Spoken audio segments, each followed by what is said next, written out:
حدیث مبارک کے راضی اللہ تبارک و تعالیٰ بد قیامت ورځ یو انسان راوغواړي نو الله تبارک و تعالیٰ به ورته وفرمایي ای بنده زه وږی وم ما ستانه ډوډۍ غوښتې وه نو تا ماله ډوډۍ نه وه راکړې زه وږی وم ما ستانه اوبه غوښتې وې نو ګوره تا ماله اوبه نه وې راکړې او ای بنده ګوره زه بیمار شوی وم ناجوړه شوی وم نو تا زما پوښتنه نه وکړې دا بنده به ورته ووایي الله تم ډوډۍ غواړي ته خو د ډوډۍ خوړلو نه پاکې الله ته مو بس کي ته خو د اوبو څښلو نه پاکې الله په تا هم بیماري راځي چې زرې تپوس نه درغلی الله تبارک وتعالی به ورته وفرمایي ای بنده زما یو وږی بنده تاله درغلی او ستا نه ډوډۍ غوښتله نو تا ورې ډوډۍ ورنه کړه دغې وږي بنده له کو تا ډوډۍ ورکړې وې د ده سره زه موجود ومه تاله یو تږی درغلی او ستا نه اوبه غوښتې وي کو تا دغې تږي بنده له اوبه ورکړی وی نو دغې بنده سره زه موجود وم زه به دې مونتی ومه او نبی علیہ الصلوۃ والسلام فرمایي وثلاث درجات درې اعمال داسې دي چې دا د انسان درجه اوچتوي درې اعمال داسې دي چې د انسان څه اوچتوي درجه اوچتوي یو په هغې کې نبی علیہ الصلوۃ والسلام فرمایي لوږو ته ډوډۍ ورکول الله تبارک وتعالی ته په عملونو کې خوښ عمل څه شی دی لوږو خلکو ته ډوډۍ ورکولو لکه حدیث مبارک کې راځي الله تبارک وتعالی به د قیامت په ورځ یو انسان راوغواړي نو الله تبارک وتعالی به ورته وفرمایي ای بنده زه وږی وم ما ستانه ډوډۍ غوښتې وه نو تا ماله ډوډۍ نه وه راکړې زه وږی وم ما ستانه اوبه غوښتې وې نو ګوره تا ماله اوبه نه وې راکړې او ای بنده ګوره زه بیمار شوی وم ناجوړه شوی وم نو تا زما پوښتنه نه وکړې دا بنده به ورته ووایي الله ته هم ډوډۍ غواړې ته خو د ډوډۍ خوړلو نه پاکې الله ته مو بس کي ته خو د اوبو څښلو نه پاکې الله په تا هم بیماري راځي چې زرې تپوس نه درغلی الله تبارک وتعالی به ورته وفرمایي ای بنده زما یو وږی بنده تاله درغلی او ستا نه ډوډۍ غوښتله نو تا ولې ډوډۍ ورنه کړه دغې وږي بنده له کو تا ډوډۍ ورکړې وې د ده سره زه موجود ومه تاله یو تږی درغلی او ستا نه اوبه غوښتې وي کو تا دغې تږي بنده له اوبه ورکړی وې نو دغې بنده سره زه موجود ومه زه به دې مونتی ومه او زما یو بنده بیمار و ناجوړه و او ګوره ته د هغه پوښتنې نه وي ورغلی کو ته د هغه پوښتنې له او تپوس له ورغلی وې نو د هغه په خوا کې زه موجود وم زه به دې مونتی ومه الله نو ګوره وږو ته ډوډۍ ورکول دا یو ډېر بهترین عمل دی عبدالرحمن ابن عوف رضی الله تعالی عنه دا په صحابو کې یو مالدار صحابي و الله تبارک وتعالی ورله بېدریغه مال ورکړی بېدریغه مال خو ټول مارې په دین اسلام باندې لګولی په دین اسلام باندې یو ځل شام ته قافله تللې وه نو چې واپس راله ډېر غټ تجارت یې کړی ډېره ګټه یې کړې وه 200 اوښان په هغې باندې بارونه تړلی شوي د تجارت سامان راغی د شام نه نو چې مدینې منورې ته یې قافله راورسېدله نو د تاجرانو ټولګي ورته راغونډ شوي وو نو یو تاجر په پاسېدو بل په پاسېدو بولي پې لګوله نو یو تاجر پکې پاسېدو وی عبدالرحمن ابن عوفه دا کم سامان د تجارت چې راغلی دی زه نه یو په 3 اخلم ټول په ما را خرڅ کا عبدالرحمن ابن عوف رحم الله رضی الله تعالی عنہ فرمایل وی حضرت دا ما خرڅ کړی دی دا ما څه کړی دی خرڅ کړی دی تاجران حیران شو چې دا دومره غټ تاجر پکې د کم ځای نه راغلی نو یو تن پکې تپوس وکړو وی حضرت ټول تاجران خو دلته ناست دي مونږ راغونډ شوي یو مونږ یې اخلو او ته وایې چې دا ما خرڅ کړی نو په چا دی خرڅ کړی دی نو عبدالرحمن ابن عوف رضی الله تعالی عنہ فرمایل دا ما په هغې چا باندې خرڅ کړی چې هغه یو په 3 نه اخلي هغه یو په 10 اخلي مدینه منوره کې قات غریبی دا خلق وږي دا 200 اوښان ما د مدینې غریبانانو له ورکړل او ما هغه ذات له ورکړل چې هغه یو په 3 نه ورکوي یو په 10 ورکوي ما ډېره ګټه کړې ده داسې الله تبارک وتعالی ورله مال ورکړی مال. عائشه رضی الله تعالی به ډېر مال راغی ډېر مال راغی نو چې سحر به یې کو که نه نو کې به یې ناسته نو خلک غریبانان به راتله دی به ورکول ماښام به دغه شانتې شو دی به ورکړه کوله. نو چا ترېنه تپوس وکړو وی مور بیبي دا مال خو ته هسې ورکوي خو ځان دې دومره په تکلیف کې اچولی چې په خپله ورته ناسته په خپله ویشي خو چېرته یو غلام یو وینځي ته وایي نو هغه به یې تقسیموي یا به دا نور خلک تقسیموي ته ولې ځان دومره په تکلیف کې اچولی دی. نو عائشه بیبي ورته وفرمایل رضی الله تعالی عنها ما د خپل محبوب نه اورېدلي دي چې څوک مسکینانو او غریبانانو ته په خپل لاس باندې ورکوي که نه الله تبارک وتعالی د بدې خاتمې نه ساتي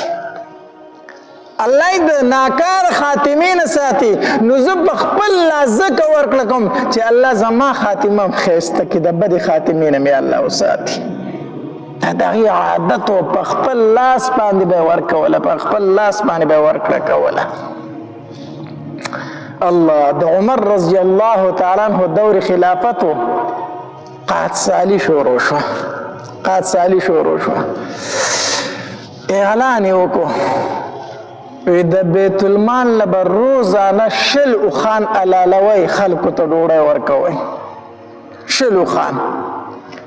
نو چې په اوله ورځ باندې خلک راټول شو وشمارل وی هسې تاسو وشماره چې په دې دسترخوان څومره خلک ناست دی چې وشمارل 10,000 خلک راغلی وو. وی معلومیږي دا چې خلک ډېر وږی دی دا خرچه ورته نوره زیاته کوي حتی در دې پورې چې هغه 10,000 نه خلک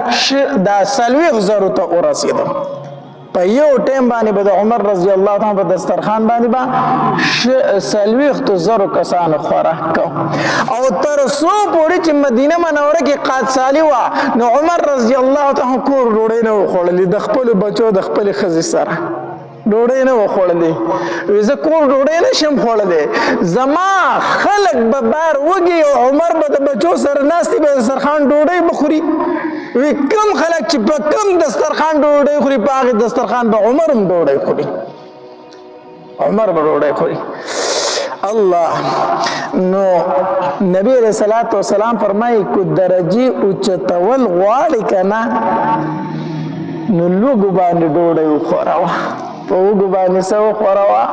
ډوډۍ وخوروه په دې باندې انسان درجې الله ډېرې اوچتوي. او دویم نبی علیہ الصلوۃ والسلام فرمایي وی سلام عام کوي سلام په دې باندې انسان درجې اوچتوي الله تبارک وتعالی سلام عام کولو سره. ځکه یو خدا دی که نه چې ته وایي السلام علیکم هغه درته په جواب کې څه وایي وعلیکم السلام ورحمت الله. نو دا سلام په هر چا باندې د دې وجې نه اچوه دا یو بل ته دعا کول دي دعا کول دي. نو دا سلام په هر چا ځکه اچوه وایي کېدی شي دا سړی زما نه ښیي نو د ده دعا به الله ماته قبوله کړي. په هر سړي سلام اچوي خو هر سړی به درته دعا کوي په جواب کې که نه نو په هر سړي سلام اچوه نو کېدی شي په دې بندګانو کې یو داسې بندی چې د هغه دعا ستا په حق کې قبوله شي. او دویم کم سړی چې سلام ډېر اچي که نه نو دا سړی به د کبر نه د تکبر نه به خالي وي. حدیث مبارک کے راضی نبی علیہ الصلوۃ والسلام فرمائی البادئ بالسلام بریء من الکبر په سلام باندې ابتدا کوونکی دا د تکبر نه خالی وي. دا سړی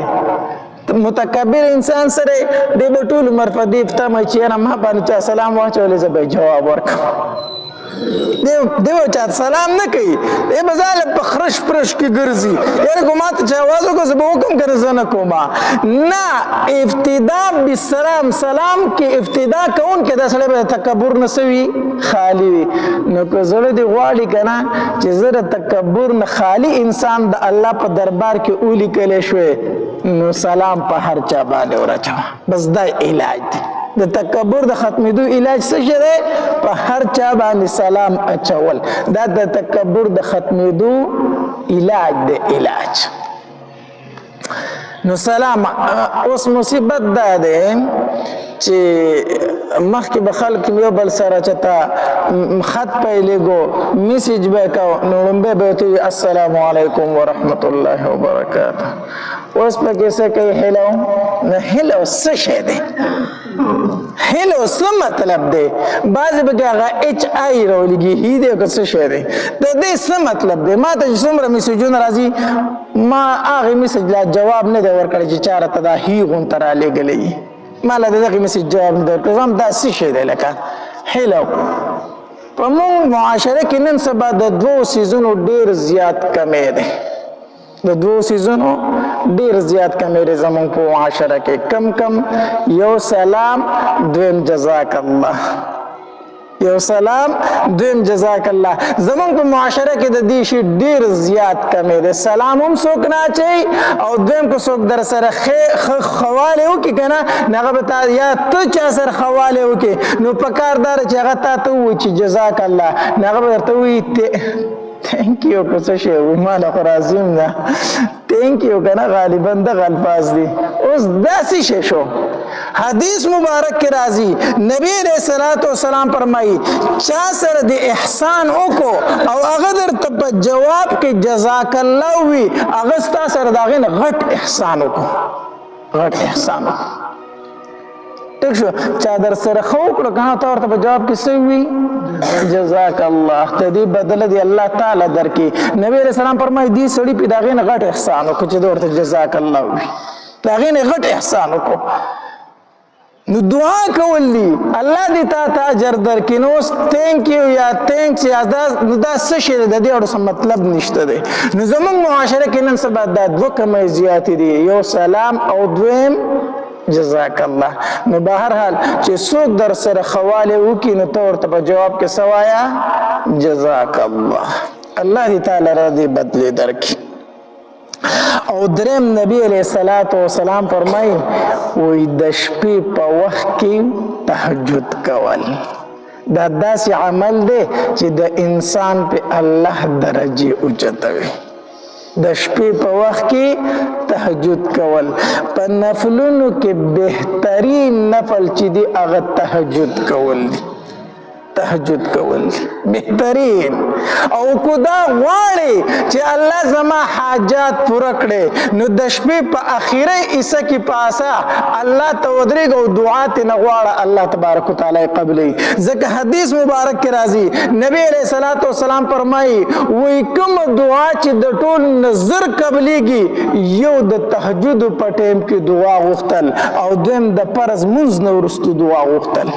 دا داسې دوه ټیمه دي چې په دې کې الله تبارک وتعالی د انسان دعا ضرور قبلوي ضرور قبلوي علماو تر دې پورې لیکلي که یو سړی د ولایت دعوه کوي او د شپې تهجد نه کوي دا ولی نه دی هسې دروغ وایي هسې دروغ وایي د ولایت درجې ته بغیر د تهجد نه رسېدل دا ممکن نه دي ممکن ندی د دې خو په سلفو دومره خیال ساتو صحابه کرامو ته وګوره دوی به د دې دومره خیال ساته که نه چې بیا به شیطان راپاسول شیطان به راپاسول ښه معاویه رضی الله تعالی متعلق راځي وی د شپې پانس یې د تهجد مې ونه کړو چې ومې نه کړو سار شو ما چې دا څه وشو ټوله ورځ مې په ژړا او په استغفار تېره کړه الله ته چې الله ما معاف کړه زما نه تهجد پاتې شو الله دا څه وشو وی را روانې شپې له ودومه اوس څوک راغله زما دا خپۍ غوړه کوله چې ویړه کوله راویښې کړم ما چې چل دی چې پاسه تهجد وکړه ما ورته وایي چې ته څوک چې تهجد له پاسه وایي چې زه خو شیطان یم نو خو ابلیس یم ما چې ابلیس چېرته مسلمان شوی دی دا ته کله مسلمان شوی چې ما تهجد له پاسه وي چې مسلمان شوی نه یم خو چې تهجد ونه کړي نو هغې باندې الله ته نور زیات نږدې شي تا چې پرون کمې جړاګانې او کم فریاد او کم استغفار دی ولې دا تهجد ته زیات ثواب میلاو شوی دی وایي ما وایي کو نن ته بیا تهجد پاتې شو نو بیا الله ته په سجده پرېوځي نو دا تهجد دی ښه دی خیر دی دا دی کوي خو چې هغه نه کوي دومره به د تهجد خیال ساتو الله تمیم داری متعلق راضی رحمه الله وی داغه نه یو ځل تهجد پاتې شو کنه یو کال ځان له سزا ورکړی و یو کال ځان له سزا ورکړی و چې زه به یو کال د شپې خوب نه کوم د شپې بنو د کېدو چې د ماسپښین مونځ به وکړو د به شو بیا به مازدیګر را پاسېد خو د شپې بنو د کېدو ځان له دومره سزا ورکړی و یو کال چې زما نه تهجد پاتې شوي دي الله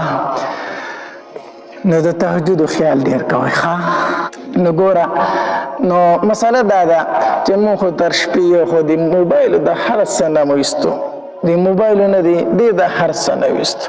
موبایلو ته به ناستې یا اوس جمع شو په بیټکونو کې به ناستې نو دا چکه به کوي او دا به کریم بوټ کوي نو د شپې 1 بجه 12 بجې چې شي نو اوده به شي نو تهجد هم پاتې او د سهار مونځ هم پاتې چې نور ولګي راپابسي او سترګې به مږي چوخن پوخن پی بیا ټول ورځ تېره شي نو ګوره نبی علیه السلام فرمایي 3 اعمال داسې دي چې دا د انسان درجې اوچتوي کم کم یو نبی علیه السلام فرمایي لوږو ته ډوډۍ ورکول دویم نبی علیه السلام فرمایي سلام عام کول او دریم نبی علیه السلام فرمایي د شپې په اخره حصه کې تهجد کول نو دا ضرور کوئ ښه الله تبارک وتعالی د عمل کولو توفیق را نصیب کړي